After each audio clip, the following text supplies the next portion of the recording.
하나님의 말씀 구약성경 잠언 31장 10절입니다.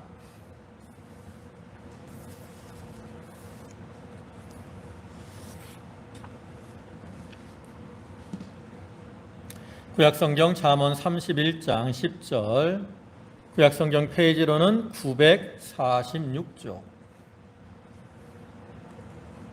10절부터 19절까지 말씀 보시겠습니다.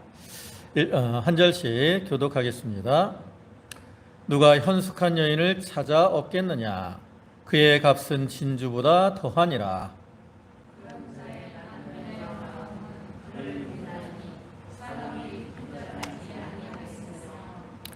그런 자는 살아있는 동안에 그의 남편에게 선을 행하고 악을 행하지 아니하느니라.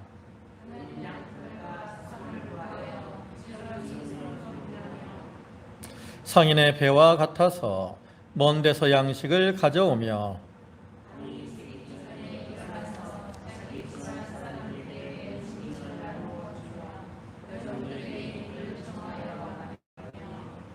밭을 살펴보고 사며 자기의 손으로 번 것을 가지고 포도원을 일구며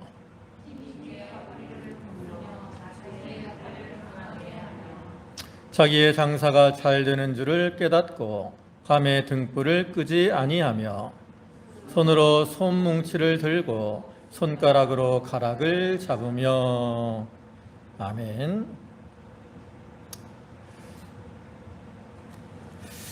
네, 우리가 잠언 31장은 그 르우엘의 어머니의 잠언인데요. 그 1절부터 9절까지는 이제 그 지혜 있는 지도자가 경계해야 될 것과 추구해야 될 것에 대해서 교훈을 했어요. 그래서 이제 내 힘을 여자들에게 쓰지 말며 어떤 정욕에 빠지지 말아야 될 것, 그 다음에 포도주와 독주를 마시지 말아야 될 것, 이런 것들을 말했고요. 그 다음에는 또 적극적으로 해야 될 것은 이 공의로 재판하고 판단해야 될 것을 이렇게 교훈을 했습니다.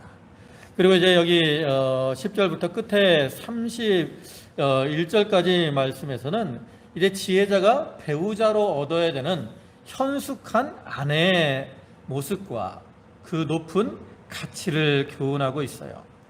그래서 이제 우리 성경에는 뭐 그렇게 나타나지 않지만 히브리 원문을 보면 이 10절부터 21절까지는 그 히브리 알파벳 이렇게 순서를 따라서 첫 단어가 그 알파벳 순서에 따라서 이렇게 시작이 된다라 그래요. 그래서 그러한 이제 어떠한 이 방법을 답관체 양식이라고 말을 하는데, 대표적인 게 이제 시편 119편이죠. 또 이 답관체 양식은 어떤 높은 문학성을 가지고 있고요. 또 사람들이 이렇게 암기하거나 기억하기에 좀 편리하게 되어 있습니다.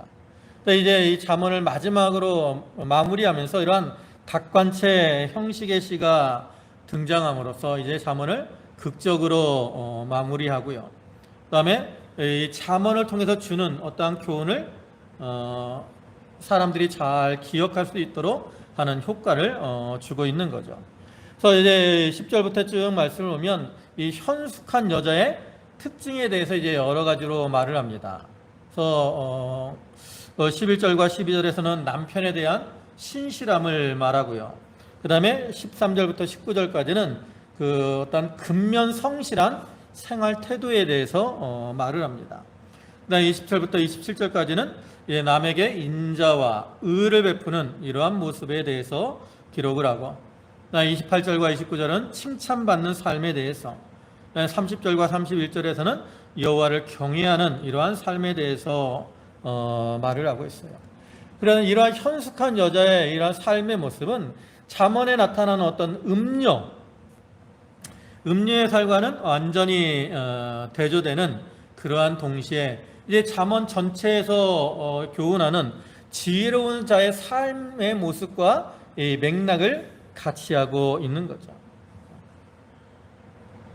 그러니까 이를 통해서 우리가 알 수 있는 건 이 지혜로운 자로서 현숙한 여인이라는 것은 하나님을 경외하는 것을 바탕으로 해서 거기서 신적인 지혜를 가지고 그것을 실천하는 사람을 가리키는 것이고요.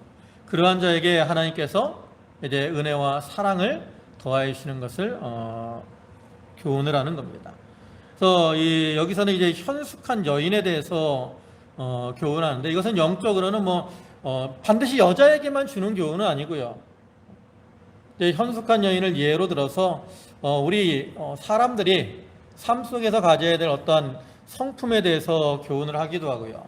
무엇보다 영적으로 그리스도의 신부된 우리 성도들이 가져야 될 이러한 자세에 대해서 교훈을 하고 있어요. 그래서 우리는 그 현숙한 여자가 그 신랑된 자기의 남편을 잘 섬기고 그 가정을 윤택하게 하는 것처럼, 오늘날 우리 성도들도 우리의 신랑 대신 예수 그리스도를 잘 섬기고 또 그리스도의 나라를 확장시켜 나가는 이러한 일들을 좀 잘 감당해 나가야 되고요. 그다음에 또 현숙한 여자가 남편과 또 다른 사람들에게 칭찬을 받는 것처럼 그리스도의 신부된 우리들도 신랑 대신 주님께 칭찬받는 삶을 살아야 되고요. 또 다른 사람들에게도 이렇게 칭찬받는 그러한 삶을 살아가야 된다는 거죠. 참으로 이 세상은 타락하고 부패하고 죄악이 간영한 이러한 세상인데, 우리가 이 가운데서 여기 나타난 이러한 현숙한 여자와 같이 좀 자기를 잘 만들어 나감으로 이 세상에 빛과 소금과 같이 유익을 끼치고 그를 통해 칭찬받는 그러한 성도들이 다 되도록 해야 되겠습니다. 이제 10절 보시면, 누가 현숙한 여인을 찾아 얻겠느냐, 그의 값은 진주보다 더하니라. 여기 이 구절은 이 현숙한 여인의 어떤 가치, 희소성에 대해서 의문문의 형태를 약간 의문문의 형태를 통해서 이렇게 강조를 하는 거죠. 그러니까 현숙한 여인을 찾기가 어렵다라는 거예요, 그만큼. 그래서 여기서 말하는 현숙한 여인은 어떤 여인이냐? 육체적으로는 품행이 단정하고 또 어떠한 어려움도 잘 이겨내는 그러한 지혜로운 여인을 가리키는 거예요. 그래서 그러한 여인을 얻는 것은 진주를 얻는 것보다, 오늘날 진주가 흔하긴 하지만 옛날에는 진주가 그렇게 구하기 쉽지 않았거든요. 근데 그러한 진주를 구하는 것보다 이 현숙한 여인을 얻는 것이 더 어렵다라는 거죠. 그러면서 이제 이 뒤에 쭉 이어서 그런 현숙한 여인은 어떠한 사람이냐, 어떠한 장점을 가지고 있느냐, 이것을 말함으로 이 현숙한 여인의 가치에 대해서 이제 강조를 하죠.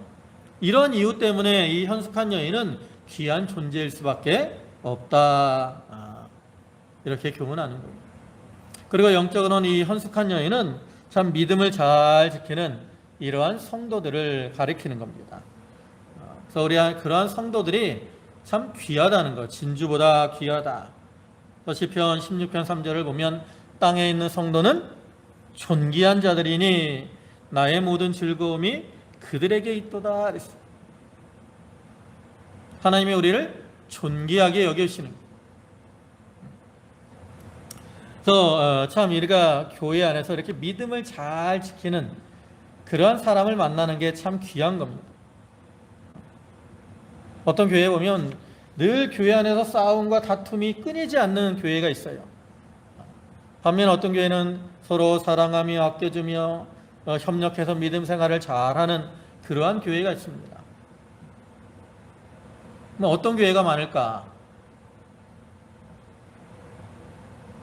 하나님 보시기에는 참 이렇게 좀 사랑이 넘치고 서로 이렇게 아껴주고 믿음 좋은 그런 사람들이 많은 교회가 많으면 좋겠지만, 실제적으로는 그러지 않은 모습들을 우리가 많이 볼 수 있죠. 근데 그 이유는 요즘은 이제 겉으로 드러나는 뉴스나 이런 데 나오는 교회들은 사실 좋은 모습을 가진 건 별로 안 나와요. 사람들이 교회에서 잘하는 거 이런 거는 당연한 걸로 생각하기 때문에 그냥 봉사하고 이런 거에 대해서는 별로 잘 안 나온다고. 근데 교회에서 좀 안 좋은 모습들, 싸우고 다투는 이러한 모습들이 이제 뉴스에 많이 부각이 되니까 그러한 교회들이 사실 많은 것 같지만, 또 실제로는 이렇게 또 뭐 비록 교회가 작고 어려운 그러한 형편에 있을 때라도 사랑으로 이렇게 하나 돼서 믿음 생활 잘하는 그러한 교회들도 많이 있습니다. 근데 아무튼 우리가 이런 믿음 좋은 성도들이 돼야 된다라는 거죠. 세상에서 이 현숙한 여자를 만나고자 하더라도 쉽지 않은데 그래도 하나님이 만나게 해주시면 만날 수가 있는 거죠. 그래서 오늘날 우리들도 하나님 앞에 이렇게 현숙한 여자와 같은 그런 좋은 믿음의 성도들로 자기가 만들어질 수 있도록 참 하나님 앞에 기도를 많이 하고 힘을 써야 됩니다. 그러면 하나님께서 그러한 자들을 진주보다 더 귀하게 여겨주시고 또 사랑해 주시고 높여 주시는 거예요. 그러면 이제 현숙한 여자의 어떤 모습들은 어떤 거냐? 먼저 11절에 그런 자의 남편의 마음은 그를 믿나니 산업이 핍절하지 아니하겠으며, 이 현숙한 여인은 남편에게 믿음을 주고 그를 통해서 그 가정이 든든하게 선다라는 거예요. 잠언 14장 1절을 보면 지혜로운 여인은 자기 집을 세우되 미련한 여인은 자기 손으로 그것을 허느니라 그래. 이 미련한 여인을 아내로 맞이하게 되면 그 여인의 특징이 뭐예요? 싸우고 다투고 이러한 것들을 좋아하거든요. 그래서 그러한 여인으로 해서 그 가정 안에서 싸움과 다툼이 이렇게 계속 일어나게 되고 또 이렇게 사치, 방탕 이런 거를 좋아하기 때문에 가산을 탕진하게 되고 그로 인해서 그 집이 헐어지는 거예요. 넘어지는 거예요. 반면에 이 현숙한 여인, 이 지혜로운 여인은 남편에게 믿음을 줍니다. 믿을만해. 그래서 그 여인으로 인해서 집안이 평안하고 든든히 서나가는. 여기서 남편의 마음이 그를 믿는다라는 것은 이 여인은 자기를 위해서 사는 것이 아니라 남편을 위해서 또 가정을 위해서 신실하게 행하기 때문에 남편이 뭐 어디를 가더라도 그 여인을 믿을 수가 있어요. 그걸 가리키는 것이고요. 또 영적으로는 이 그리스도에 신부된 성도들이 예수 그리스도를 믿고 또 그리스도만을 위하여 신실하고 또 충성되이 그의 나라와 그의 의를 구하는 이러한 삶을 살기 때문에 하나님께서 그를 믿을 만하게 여기는 거죠. 그래서 우리는 그와 같이 좀 가정에서 신랑이나 신부에게 좀 믿을 만한 사람이 되어야 됩니다.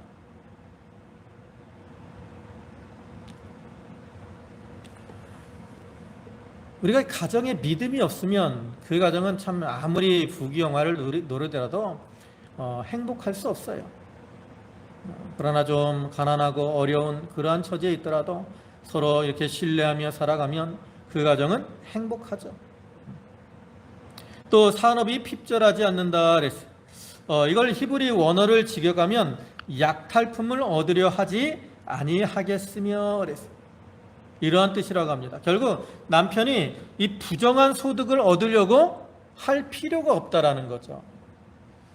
만약에 이 가정에서 이 아내가 늘 남편에게 그냥 돈 하면서 막 바가지를 달달 달라 굽히면 남자가 밖에서 이 돈 때문에 이제 스트레스를 받아가지고 뭐 뇌물을 받을 기회가 오면 뇌물을 받게 되고 좀 부정직한 방법으로 물질을 추구하게 되는 거예요.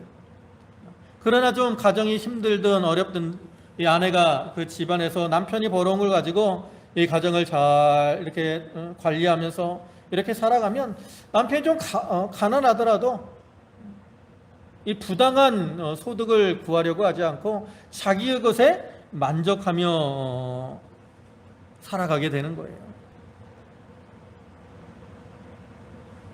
그리고 이것은 우리 성도들이 어떠한 이 하나님이 주신 것에 감사하면서 이 어떤 이 부당 소득, 부당한 이익 이런 것들을 얻으려고 하지 않아야 될 것을 의미하는 거죠. 그러니까 우리가 믿음으로 살면 하나님께서 주신 것에 감사하게 됩니다. 그리고 또 하나님이 주신 것을 잘 하나님의 뜻대로 맞게 사용하면 하나님이 채워주시기 때문에 굳이 뭐 이렇게 부당한 그러한 소득을 얻으려고 힘을 쓰지 않아요. 그래서 우리가 늘 감사하는 삶을 살 때 핍절하지 않습니다. 부족함이 없다. 그것을 의미하는 거죠. 그래서 여기는 중요한 게 뭐예요? 남편은 그를 믿나니 믿음을 줄 수 있는 이러한 사람이 돼야 된다라는 거죠. 그 다음에 12절에는 그런 자는 살아있는 동안에 그의 남편에게 선을 행하고 악을 행하지 아니하느니라. 또 이러한 현숙한 여인은 살아있는 동안에 남편에게 선을 행하고 악을 행하지 않는다. 여기 살아있는 동안 이게 무슨 의미일까? 그냥 우리 평상시의 삶을 의미할까? 이거는 우리가 살아있을 때 평안할 때뿐만 아니라 힘들고 괴로운 이러한 일을 만났을 때도 남편에게 이렇게 선을 행하는 것을 가르쳐. 우리가 이 살아가다 보면 우리의 삶이 항상 평안한 게 아닙니다. 삶이라는 것은 항상 이렇게 파도가 치는 것처럼 굴곡이 있어요.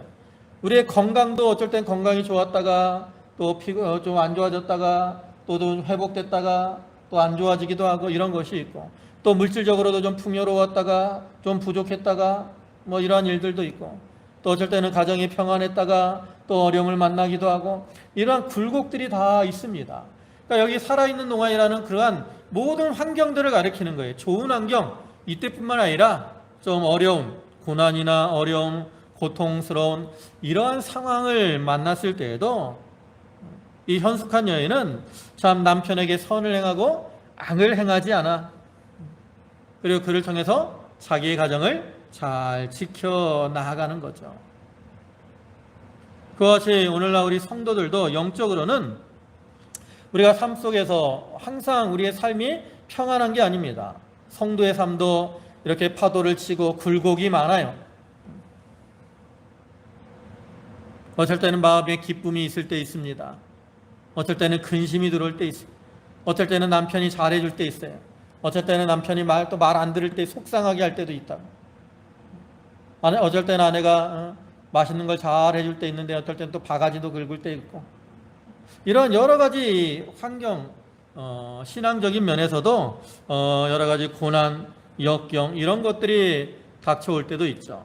그럴 때도 우리가 주님을 신뢰하고 의로운 가운데 선을 행하고 악한 길을 걸어가지 말아야 된다라는 거예요. 데살로니가전서 5장 21절과 22절을 보면 범사에 헤아려 좋은 것을 취하고 악은 어떤 모양이라도 버리라. 어떠한 환경에서도 우리가 범사에 잘 헤아려 가지고 좋은 것은 취하고 악은 떠나는 생활, 이것이 바로 영적으로 현숙한 여인의 삶의 모습이라고 할 수 있는 거죠. 여기까지는 이제 이 현숙한 여인은 남편에게 이렇게 신뢰를 주고 또 선을 행하는 그러한 사람이라는 것을 말하고 있고요. 그 다음에 13절에서부터는 현숙한 여인은 근면 성실하게 행하는 이러한 여인임을 말을 합니다. 그래서 13절 보면 그는 양털과 삼을 구하여 부지런히 손으로 일하며, 여러분 이 양털과 삼은 무슨 재료겠어요? 무슨 재료? 뭐 여러 가지 재료로 사용이 될 수 있지만 여기서 말하는 이 양털과 삼의 대표적인 용도는 뭐냐면 의복을 만드는 재료입니다. 양털의 추운 겨울에는 이 양털로 옷을 만들어서 따뜻하게 하는 것이고요. 삼은 삼배를 가리키는 거거든요. 삼배. 그래서 여름에는 이 삼배로 옷을 만들면 옷이 이제 시원하잖아요. 그러니까 여인은 이 가족들을 위해서 양털과 삼을 부지런히 구하는 거예요. 그리고 그것을 가지고 이제 어떻게 해요? 부지런히 일해서 옷을 만들어 가지고 가족들이 입도록 하는 거죠. 근데 이 여인이 이렇게 양털과 삼을 부지런히 구하고 그것으로 부지런히 손으로 일해서 옷을 만들어서 이 남편이나 또 가족들에게 주는 것은 의무감에 하는 것이 아니라 남편과 자녀들을 사랑하는 그러한 애정으로 이 모든 것을 하는 거죠. 그래서 이러한 모습은 우리 가정이 어떠한 이 행복을 이루는 중요한 요소가 무엇인가라는 것을 보여주죠. 그래서 현숙한 여인이 이렇게 가족들을 사랑하는 마음으로 그들을 위해서 양털과 삼을 구하고 또 그것으로 부지런히 옷감을 짜서 옷을 만들어서 입힘으로 그 가족들에게 기쁨과 유익을 주는, 그럴 때 그 가정이 행복한 가정이 될 수가 있는 거죠. 또 이어서 14절에서는 상인의 배와 같아서 먼 데서 양식을 가져오며, 여기서 상인의 배, 이거는 이제 무역을 하는 그러한 상인들이 배를 가리키는데, 이 상인들은 배를 타고 이렇게 항해를 하잖아요. 그죠? 그럼 이 사람들이 왜 배를 타고 항해를 해요? 좋은 물건을 싸게 사서 비싸게 팔아서 이익을 얻으려고 하는 거죠. 근데 이 배를 타고 다니는 일은 참 쉬운 건 아니라고. 그죠? 뭐 배 잠깐 유람선 뭐 이렇게 한번 타는 거 정도야 모르겠지만, 오랜 시간 이렇게 배를 타고 항해하는 것은 참 많은 이 어떤 육신의 피곤함이 있습니다. 그런데도 이 상인들은 어떤 자기의 이익을 위해서 배를 타고 여행하는 것, 이 무역을 하는 것을 그치지 않는데, 그와 같이 이 현숙한 여인은 그 어떤 이 가정의 경제를 위해서, 가정의 물질을 좀 아끼고 또 가정의 유익을 위해서, 좋은 양식을 얻기 위해서 자기 어떤 육신의 수고를 아끼지 아니하고 먼 데까지 가서 좀 더 싸면서 좋은 그러한 양식을 구하려고 힘을 쓴다라는 거예요. 그러니까 이 현숙한 여인은 가족들의 마음에 어떠한 평안함을 줄 뿐만 아니라 근면 성실함으로 이렇게 경제적인 그러한 면에서도 참 부지런하고 최선의 노력을 기울이고 나아가는 것을 가리키는 거죠. 그리고 이것은 영적으로는 우리 성도들이 이 진리의 양식을 얻기 위해서 수고를 아끼지 말아야 될 것을 교훈하는 겁니다. 제가 옛날 명리교회 이제 다닐 때 명리교회 보면 거기 장로님 어떤 분이 저기 의정부에서 오시고 어떤 분은 천안에서도 오셔요. 천안에서 주일 예배 드리려고. 얼마 전에 이제 명리교회 제가 이제 교단 명부를 볼 일이 있어서 교단 명부를 딱 봤다고. 그러니까 장로님들 이제 교회 목사님하고 장로님들 이름하고 주소가 나오거든요. 근데 딱 보니까 어떤 분은 남양주에 있고, 또 어떤 분은 저기 파주 쪽인가? 파주 쪽에 계시고, 또 어떤 분은 저 의정부 쪽에서 오시고. 그러니까 명륜교회가 이제 해화동에 있잖아요. 거기까지 올라오면 시간들이 꽤 이렇게 걸리거든요.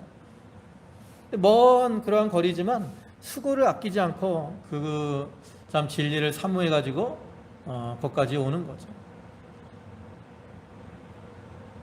제가 이 도봉교회 있을 때 주일학교 학생들을 전도를 하면 어떤 부모들은 그래요. 저희 도봉교회가 여기 이제 이쪽에 있어요. 그럼 여기 이제 큰 길이 있다고, 그 의정부 가는 큰 길.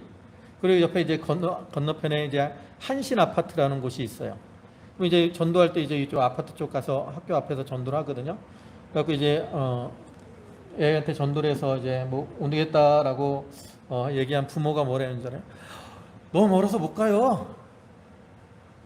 길을 건너야 되니까 멀다는 거야. 그래갖고 애를 안 보낸다는 거야.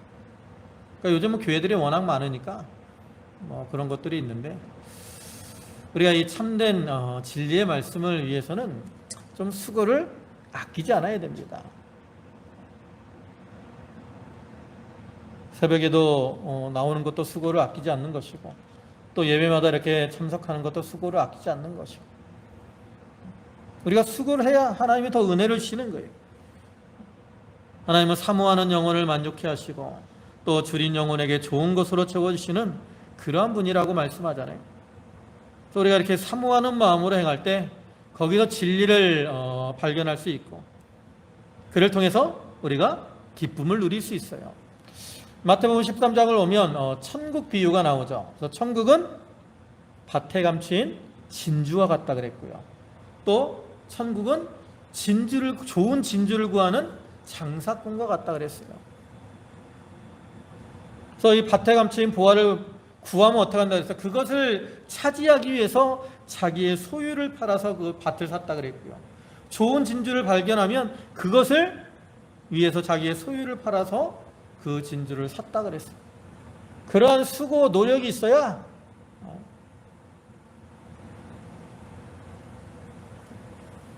우리가 이 진리를 발견하고 진리 안에서 기쁨을 누릴 수가 있는 거죠. 그 다음에 15절에 밤이 새기 전에 일어나서 자기 집안 사람들에게 음식을 나누어 주며 여종들에게 일을 정하여 맡기며, 또 이렇게 현숙한 여인은 누구보다 부지런해서 해가 뜨기 전에 일찍 일어나서 식물을 이렇게 준비해 가지고 식구들이 일찍 그 음식을 먹고 그 다음에 일터에 나갈 수 있도록 하는 것이고, 또 일꾼들에게 자기의 일을 맡겨서 그 가사가 원만하게 돌아가도록 한다는 거예요. 그러니까 우리가 어떤 일을 할 때도 자기 혼자 일을 다 하는 게 아니잖아요. 적당한 사람에게 적당한 일을 잘 맡기는 것이 필요하죠. 혼자 일을 하면 한두 가지밖에 못해요. 그러나 이제 일을 잘 분배하면 뭐 서너 가지, 대여섯 가지 더 많은 일을 할 수 있고, 그렇게 일을 나눠서 잘하면 그것이 가정 일이 더 잘 되게 되는 거예요. 그래서 우리가 가정에서도 뭐 자녀들 너무 오냐오냐하지 말고 자질구레한 일들은, 좀 작은 일들은 아이들한테도 이렇게 좀 맡길 수 있어야 돼. 야, 여기 청소 좀 해봐. 식탁도 좀 닦아봐. 그래서 서로 이렇게 조금씩 하면 나중에 아이들이 그런 일을 해본 애들하고 또 안 해본 애들은 차이가 있다고. 또 우리가 교회 안에서도 어떤 일들을 할 때 서로 이렇게 좀 협력해서 일을 해야 될 것을 가르치는 것이기도 하고요. 뭐 일을 잘한다고 나 혼자 다 할 수 있는 게 아니잖아요. 서로 좀 이렇게 나눠서 이렇게 협력해서 일을 할 때 교회가 더 잘 되어질 수가 있는. 그 다음에 또 16절에는 밭을 살펴보고 사며 자기의 손으로 번 것을 가지고 포도원을 일구며. 여기 밭을 살펴본다 그랬는데 개역 성경에서는 감품하다라고 했어요. 이거는 이제 물건을 잘 살펴보는 것뿐만 아니라 거기에서 더 심사숙고하는 이러한 것을 가리키는 거예요. 그러니까 이 현숙한 여인은 어떤 작은 물건 하나를 사더라도 막 아무렇게나 사지 않고 좀 그 품질도 잘 살펴보고 또 심사숙고해서 이것이 필요한 것인가 필요하지 않은 것인가,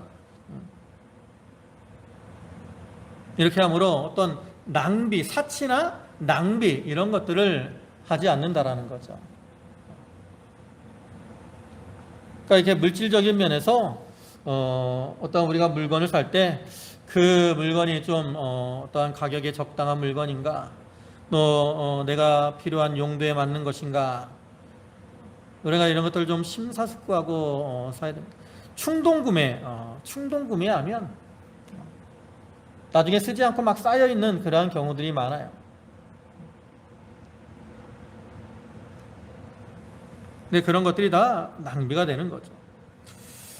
이거는 우리가 교회 안에서 어떤 작은 일일지라도 함부로 일을 처리하지 말고 심사숙고해서 일을 잘 처리해야 될 것을 가리킵니다. 우리가 가정에서도 그렇고 교회 안에서도 그렇고 이렇게 잘 심사숙고하고 잘 살펴서 일을 처리해야 손해가 나지 않아요. 또한 그 손으로 번 것을 가지고 포도원을 일구며 그랬어요. 이거는 어떤 남을 의지하거나 남의 돈을 빌려서 포도원을 운영하는 것이 아니라 자기 손으로 번 걸 가지고 밭을 사고 또 포도원을 일구는 것을 가리키는 것으로서 어떤 자기의 형편에 맞도록 규모에 맞게 행하는 것을 가리키는 겁니다. 그러니까 우리가 어떤 일을 할 때도 그렇고 또 무엇을 할 때도 그렇고 자기의 형편 규모에 맞춰서 일을 하거나 해야 된다라는 거죠. 그 누가복음 14장 28절 보면 너희 중에 누가 망대를 세우고자 할진대 자기의 가진 것이 준공하기까지 족할는지 먼저 앉아 그 비용을 계산하지 아니하겠느냐. 그렇게 아니하여 그 기초만 쌓고 능히 이루지 못하면 보는 자가 다 비웃어 이르되 이 사람이 봉사를 시작하고 능히 이루지 못하였다 하리라. 이렇게 규모에 맞지 않게 행하다가 그로 인해 이제 뭐 실패하거나 넘어지게 되면 다른 사람들에게 손가락질을 당하고 부끄러움을 당하게 된다라는 거죠. 그래서 우리는 모든 면에 있어서 좀 이 규모에 맞도록 생활을 해야 돼. 옆 사람이 뭘 좋은 걸 사니까 나도 사야겠다. 옆집에서 뭐 좋은 걸 하니까 나도 좋은 거 해야겠다. 그건 합당하지 않다라는 거죠. 저 참새가 뭐 뱁새가 황새에 따라가라고 하면 가랑이가 찢어진다 그러는데, 요즘은 사람들이 이 어떤 이 씀씀이에 대해서 눈높이가 너무 높아졌어요. 왜냐하면 이 TV나 이런 데서 사람들이 이제 어떤 좀 잘 사는 사람들이 이제 하는 이런 모습들이 많이 보이니까, 그렇지 못하면 어떤 상대적인 박탈감을 느끼는 거죠. 그래서 뭐 카드로 이렇게 대출을 받아서 자기 형편에도 맞지 않는 만큼 뭐 이렇게 과도한 이러한 일들을 하는 경우들이 있는데, 뭐 그걸 자기가 감당할 수 있으면 상관이 없어요. 내가 감당할 수 있는 거면 뭐 조금 뭐 할 수 있는 대로 하는 건 좋지만, 감당하지 못할 거면 너무 그렇게 무리하게 하지 말고 자기에게 맞게, 그럼 남들은 더 뭐 외국으로 여행을 가면 나는 좀 안 되면 뭐 국내 여행 가면 되는 것이고, 그에 좀 맞게 규모에 맞는 이러한 생활을 하는 거, 이것이 참으로 지혜로운 삶이라는 거죠. 그 다음에 17절에 힘있게 허리를 묶으며 자기 팔을 강하게 하며, 여기 힘있게 허리를 묶는다는 것은 자기를 잘 단속하는 것을, 단속하고 힘써 일하는 것을 가리키고요. 또 팔을 강하게 한다는 것은 중단 없이 이렇게 계속 힘써 일하는 것을 가리키는 것으로서, 이 현숙한 여인은 비록 육체의 힘은 약하지만 가정의 행복을 위해서 강한 의지를 가지고 힘써 일을 하는 것을 가리키는 겁니다. 그만큼 참 근면성실하게 열심히 일하는 것을 보여주고요.